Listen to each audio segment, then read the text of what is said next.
देखो जी, आपको परेशान होने की ज़रा भी ज़रूरत नहीं है। हम टाइप 1 हाइपर सेंसिटिविटी करने जा रहे हैं।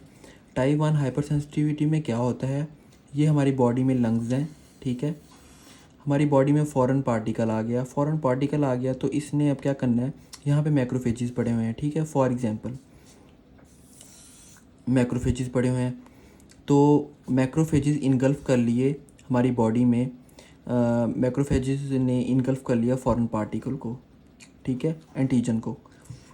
होगा क्या, जो एंटीजन है हमारी बॉडी में, या तो उसे लाइसोसोम्स के थ्रू ना उसे कट कर दिया जाएगा। अगर हमारी बॉडी उसके ख़िलाफ़ इम्यूनिटी जनरेट करना चाहे, वो समझे कि ये नुकसानदेह है, तो वो क्या करती है, जेनेटिकली प्रोग्राम भी होता है और जो भी होता है, ये डिफरेंट क्राइटेरिया। हमारी बॉडी में जीन्स होते हैं, क्रोमोसोम नंबर 6 पर, दो जीन्स स्टिमुलेट होंगे और वो बनाएंगे MHC क्लास 2 और HLA जीन, जो कि फर्दर इसे स्प्लिटिंग अप नहीं होने देगा लाइसोसोम्स को। जो होना था लाइसोसोम्स ने इसे कट करना था, कर दिया। और अब जो पार्शली जो भी है ये फॉरेन पार्टिकल्स, ये रिप्रेजेंट कर दिया जाएगा टी सेल्स को। हमारी बॉडी में जो लिम्फोसाइट्स होते हैं वो मतलब लिम्फ नोड में पड़े होते हैं टी सेल्स, तो वहाँ पे जाके टी सेल्स को बुलाया जाएगा, ये मैक्रोफेज है, और वो कहेगा कि फर्दर एक्टिविटी आप परफॉर्म करें। तो क्या होगा, इसे बाहर निकाल देगा। किस तरह बाहर निकालेगा, जैसा कि ये MHC क्लास 2 है ना, MHC क्लास 2 जो है वो ख़ुद भी बाहर आ जाएगा। फॉर एग्जाम्पल ये स्नेक है, ये इस तरह समझ लें आप, ठीक है। ये MHC स्नेक तो नहीं है, खैर जो भी है। और ये है हमारी बॉडी में फॉरेन पार्टिकल। क्या होगा, टी सेल आ जाएंगे भागकर। अच्छा, कुछ में ऐसे भी होता है कि या तो लाइसोसोम सारे स्प्लिट कर देते हैं कुछ लोगों में, तो ये क्रोमोसोम नंबर एक्टिवेट ही नहीं होता, MHC क्लास 2 बनता ही नहीं। अगर ये बन जाता है तो कुछ लोगों में ऐसे होता है कि यहाँ पे सर्टन रिसेप्टर्स होते हैं वो स्टिमुलेट नहीं होते, वो ना हो तो फिर भी हाइपर सेंसिटिव टाइप 1 नहीं होती, ठीक है। तो अब हमने जो ये मैक्रोफेजेस को रिप्रेजेंट कर दिया गया टी सेल्स की तरफ, तो जो ये MHC क्लास 2 है, ये CD4 के साथ अटैच हो जाएगी। टी सेल्स में CD4 के रिसेप्टर्स पड़े होते हैं, CD4 इसके साथ अटैच हो जाएगी।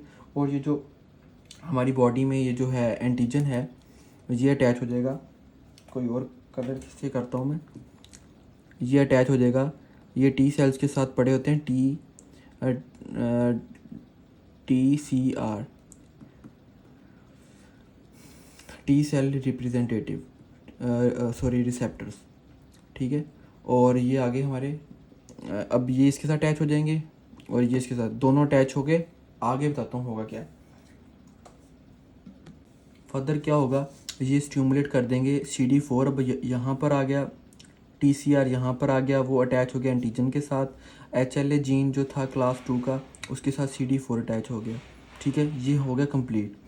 अब नेक्स्ट क्या होता है, फर्दर ये होगा कि ये प्रोड्यूस कर देंगे CD3, ठीक है। ये CD3 आ गया, CD3 क्या करेगा, जो टी लिम्फोसाइट्स के जो सेल्स हैं वहाँ पे जाएगा, जाकर न्यूक्लियस में जाकर स्पेशल इंटरल्यूकिन 2 को जनरेट करना शुरू कर देगा, IL-2 इंटरल्यूकिन 2 को, और उसके रिसेप्टर भी बना देगा साथ ही। उसके रिसेप्टर भी यहाँ पड़े होते हैं। फिर इंटरल्यूकिन 2 जो जनरेट होगा उसके रिसेप्टर के साथ अटैच हो जाएगा, दोबारा फिर टी सेल्स के रिसेप्टर के साथ अटैच हो जाएगा। नेक्स्ट क्या होगा, अभी तक हमने क्या पढ़ा, अभी तक हमने ये पढ़ा कि मैक्रोफेजेस ने इनगल्फ किए पोलन जब इनगल्फ हो गए तो फिर क्या हुआ कि अगर वो हमारी जीन्स में ये था कि हमें नहीं पसंद आ रहे, मतलब कि हम उसे नहीं खाना चाह रहे, हमारे लिए वो फॉरेन पार्टिकल है, तो मैक्रोफेजेस ने क्या किया कि उन्होंने क्या किया कि MHC क्लास 2 और HLA जीन को प्रोड्यूस करना शुरू कर दिया। MHC क्लास 2 जो है वो और एंटीजन दोनों को बाहर निकाला। MHC क्लास 2 ने बुलाया जल्दी टी लिम्फोसाइट्स आ जाएँ।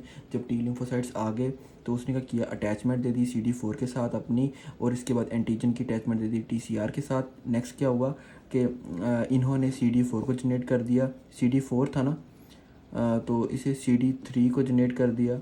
CD3 जब जनरेट हुआ तो फिर क्या हुआ कि उसने CD3 ने जाके मैसेंजर RNA के थ्रू इंटरल्यूकिन 2 को बना दिया न्यूक्लियस में जाके टी लिम्फोसाइट्स के। इंटरल्यूकिन 2 जब बना तो उसके रिसेप्टर को स्टिमुलेट किया कि भाई जल्दी जल्दी काम करो। फिर क्या हुआ कि इंटरल्यूकिन जो 2 है और रिसेप्टर के साथ जब अटैच हो गया तो इसने फिर इसकी माइटोसिस स्टार्ट कर दी इस टी लिम्फोसाइट्स की सब क्लास की, जो कि इस एंटीजन के अगेंस्ट बन गई है, सेंसिटिव हो गई है। तो इंटरल्यूकिन जो 2 है इसने आगे जाके फर्दर और मतलब अब टी लिम्फोसाइट्स इंटरल्यूकिन 2 ने माइटोसिस को प्रमोट किया, माइटोसिस से आगे मज़ीद बन गए टी लिम्फोसाइट्स की सब क्लासेस। और फिर क्या हुआ कि जब बहुत ज़्यादा बन गए तो फिर इसने इंटरल्यूकिन 2 ने और हमारे टी लिम्फोसाइट्स ने और जनरेट करने शुरू कर दिए इंटरल्यूकिन कौन कौन से, इंटरल्यूकिन 4 और 5, इंटरल्यूकिन 4 और इंटरल्यूकिन 5, ठीक है। और इंटरल्यूकिन जो 4 है वो एक्सेस अमाउंट में बॉडी में प्रोड्यूस हुआ एज़ कम्पेयर टू इंटरल्यूकिन 5 के। ये सारा प्रोसेस तो हो गया। अब कुछ ऐसा भी होता है, यही जो TCR के साथ एंटीजन अटैच हो रहा है, इसी तरह के जो ये जो T सेल है, इसी तरह के B सेल होते हैं बॉडी में, ठीक है। और वो जो B सेल्स हैं उनके अंदर जो होता है जो एंटीजन है वो अटैच हो जाते हैं। यहाँ पर जिस तरह TCR है तो यहाँ पर BCR है, PCR, ठीक है। कुछ फॉरेन पार्टिकल्स जो है ना वो इसके साथ भी अटैच हो जाते हैं, फॉरेन एंटीजन जो इसके साथ अटैच हो रहे हैं इसके साथ भी अटैच होना शुरू हो जाते हैं। ये BCR भी लंग्स में होता है, B सेल्स। तो BCR के जो मतलब B सेल रिसेप्टर जो हैं उसके साथ एंटीजन अटैच होना शुरू कर देंगे। ये भी कुछ नया काम करेंगे। वो क्या करेंगे? अच्छा, यहाँ पर कहानी का कुछ ट्विस्ट हो गया। आपको पता है कि यहाँ पर जो थे CD3 के रिसेप्टर ने टी सेल्स को स्टिमुलेट किया, कहा कि आप इंटरल्यूकिन 2 बनाएं, रिसेप्टर भी उसे प्रोवाइड किया, इंटरल्यूकिन 2 बना, माइटोसिस हुई तो बहुत ज़्यादा बन गए, इंटरल्यूकिन 4 और 5 भी बाद में बन गए। अब क्या हुआ, बी सेल ने क्या किया, इसने भी कुछ जीन्स के थ्रू जाकर इसके रिसेप्टर बनाने शुरू कर दी इंटरल्यूकिन 4 के, ठीक है। इंटरल्यूकिन 4 के रिसेप्टर बनना शुरू हो गए। अब यहाँ पे वैसे ही टी सेल्स बहुत ज़्यादा इंटरल्यूकिन 4 बना रहे हैं एज़ कम्पेयर टू इंटरल्यूकिन 5।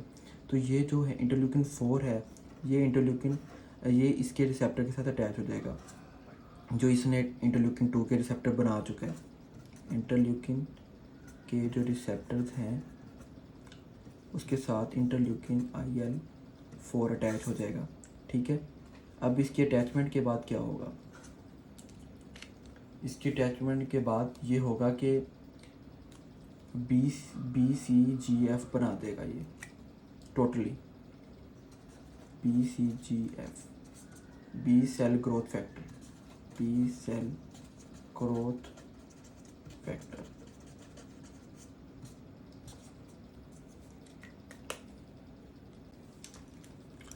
अब ये देखें, आपको पता है कि इंटरल्यूकिन 4 जो था वो बचा था, वो इसके रिसेप्टर के साथ जुड़ा और काम चल गया।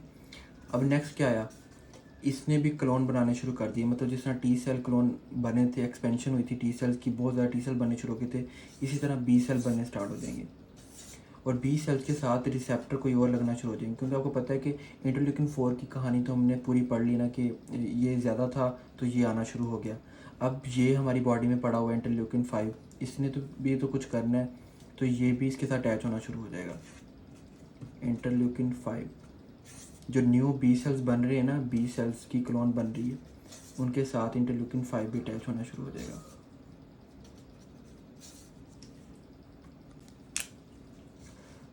ये पूरे प्रोसेस के बाद क्या होगा कि ये IgE बनानी शुरू कर देगा। अभी हमने जो ये पूरा पढ़ा है, अभी तक रिएक्शन कुछ भी नहीं हुआ। पोलन अटैच हुआ, पोलन अटैच होने के बाद मैक्रोफेजेस ने जो MSC जो क्लास 2 है उसको रिप्रेजेंट किया टी सेल्स के पास, टी सेल्स CD4 के जो उसके रिसेप्टर्स थे उसके साथ अटैच हो गया, टी सेल रिसेप्टर से एंटीजन अटैच हो गया।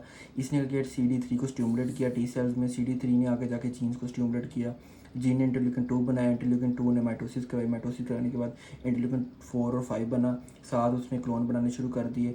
4 एक्सेस अमाउंट बना, बी सेल्स के पास गया, बी सेल्स भी पोलन की वजह से स्टिमुलेट हुए पड़े थे, उन्होंने रिसेप्टर अपने पहले बना चुके थे। इंटरल्यूकिन 4 अटैच हुआ, अटैच होने के बाद क्या हुआ, इंटरल्यूकिन जो 4 है उसने आगे जाके बी सेल्स और बनाने शुरू कर दिए और इन बी सेल्स में इंटरल्यूकिन 5 के रिसेप्टर भी बनना शुरू हो गए।